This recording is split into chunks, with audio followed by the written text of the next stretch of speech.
Fala aí pessoal, é um prazer estar aqui com vocês nesse primeiro capítulo do Guia de Placas de Vídeo. O intuito dessa série é explicar para vocês todos os temas relacionados com as placas.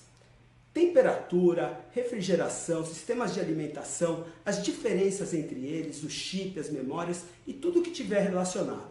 Esperamos levar bastante conhecimento e que vocês gostem. Nós vamos tentar dividir em 3 temas e mais a parte da garantia que vem separada. O PCB, que é onde estão todos os componentes, o sistema de refrigeração e os chips, que são chips de memórias e da GPU, o processador gráfico. Nesse primeiro capítulo nós vamos falar sobre os chips. Uma coisa interessante de dizer é que eles não são fabricados por ASUS, Galaxy, Gigabyte, etc. Mas eles são feitos por foundries. Temos aí a NVIDIA, que utiliza a TSMC como exemplo.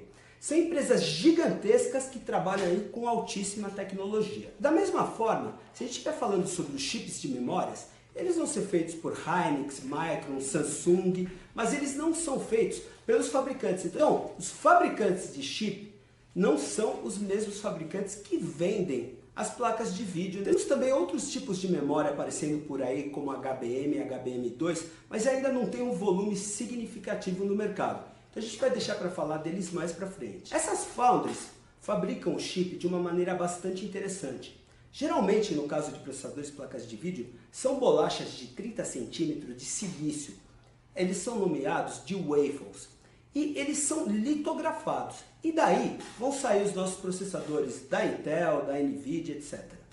Esses processadores, inicialmente, deveriam ser o melhor possível. A gente tem um exemplo onde uma GTX 980 não passava no processo para uma 980 e ela acabava se tornando uma 970. O que acontecia? Ela não atingia os requisitos de TDP, as qualidades necessárias para se tornar uma 980. Então ela se tornava uma 970. Teve até uns lances relacionados à memória e tudo mais. Mas se ela tivesse a habilidade da memória, ela não seria uma 970, ela seria uma 980. Uma placa, ela é feita para ser o melhor possível. E conforme ela não vai adquirindo a qualidade necessária para ser aquele chip superior, ele vai decaindo até achar o seu espaço no mercado. Mas onde que a gente quer chegar?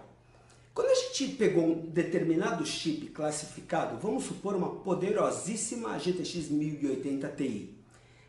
Ele é feito com altíssima complexidade. Mesmo que eu tenha lá 100 chips de GTX 1080 Ti qualificados e classificados para essa categoria, cada um vai ter um comportamento diferente do outro.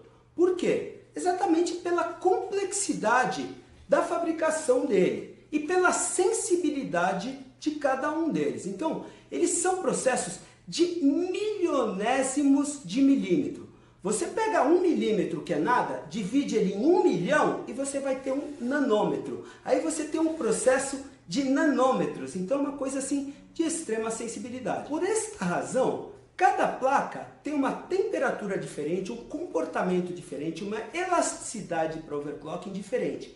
E a gente não pode dizer que uma placa tem tal temperatura. Isso depende daquela unidade. Quando a gente vê, por exemplo, um teste num reconhecido Guru 3D, que trabalha em 20, 21 graus Celsius, ou num Tech Power Apps, a honestidade do teste é dizer que aquilo é referente àquela unidade de placa. Por quê? Porque outra placa pode ter um comportamento completamente diferente. Eu vou mostrar para vocês que 2 placas idênticas, pelo menos teoricamente, quando você compra numa loja, podem ter um comportamento diferente. Quando eu ligar essa placa, ela vai apontar várias tensões diferentes e temperaturas em função dessa tensão.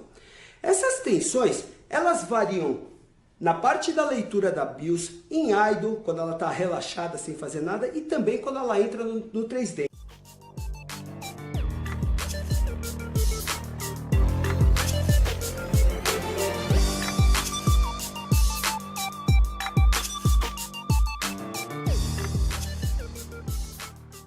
Olha lá, nós temos 0,801, a tensão dela.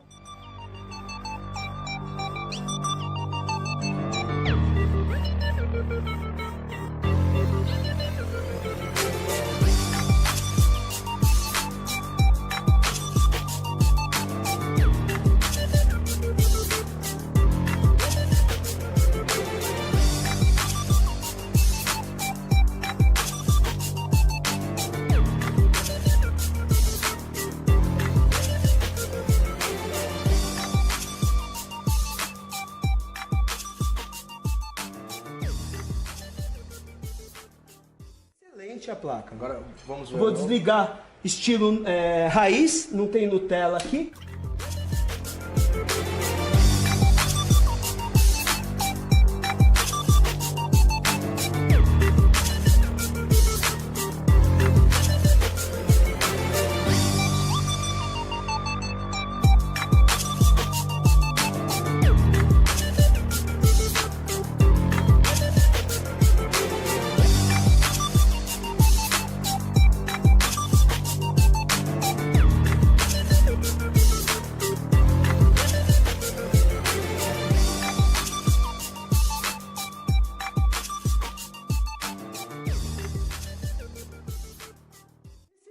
Tempo, se você comparar, se você pegar o tempo de que estava ligado, você vai ver que essa placa deu 4 graus, vai ver que essa placa deu 4 graus acima daquela. Compensação, essa placa tem 13 MHz a mais que aquela e uma tensão diferente. Qual que é melhor de overclocking?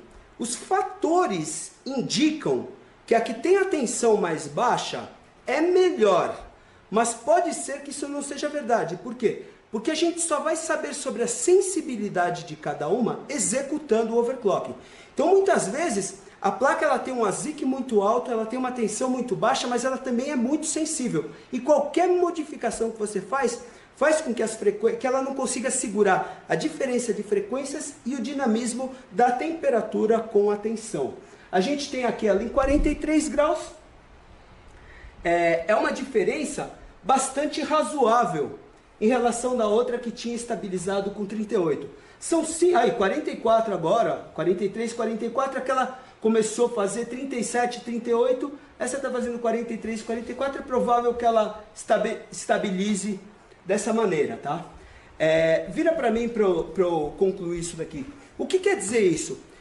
Que se uma mesma placa, sendo duas unidades de boa qualidade, tem essa diferença aí de 4 a 5 graus, não existe o menor sentido de eu determinar que uma placa, que um modelo de placa tem uma temperatura fixa, sendo que a gente tem diferenças de temperatura ambiente, diferenças de cargas pela resolução, pela qualidade de textura, qualidade de ambiente, que são a qualidade de imagem, tem também os cenários diferentes, tem tantos componentes que influenciam, inclusive a irradiação do calor de acordo com o gabinete e etc., que seja impossível de a gente determinar que uma placa tem uma temperatura exata como a gente escuta por aí na net. Se a gente olhar aqui agora, ó, pode filmar? A gente vê que ela está estabilizada em 44, ó, ela estava 43 agora há pouco. Da mesma maneira que a outra estabilizou, 43, ó, 43, 44. Aquela lá estabilizou em 37, 38. Então a gente tem aí uma diferença bastante considerável de frequência, de diferença de uma para outra. Onde que a gente quer chegar com isso? O primeiro fato aqui desse primeiro vídeo é que a gente não deve confiar muito nesses testes aí que se colocam, que são impostos para as pessoas como se fossem definitivos. A temperatura desta placa é melhor do que daquela. Por quê? Porque cada unidade tem o seu próprio comportamento. No próximo vídeo, nós vamos falar sobre outro tema. Esperamos que vocês tenham gostado e estejam aqui com a gente. É isso aí, obrigado.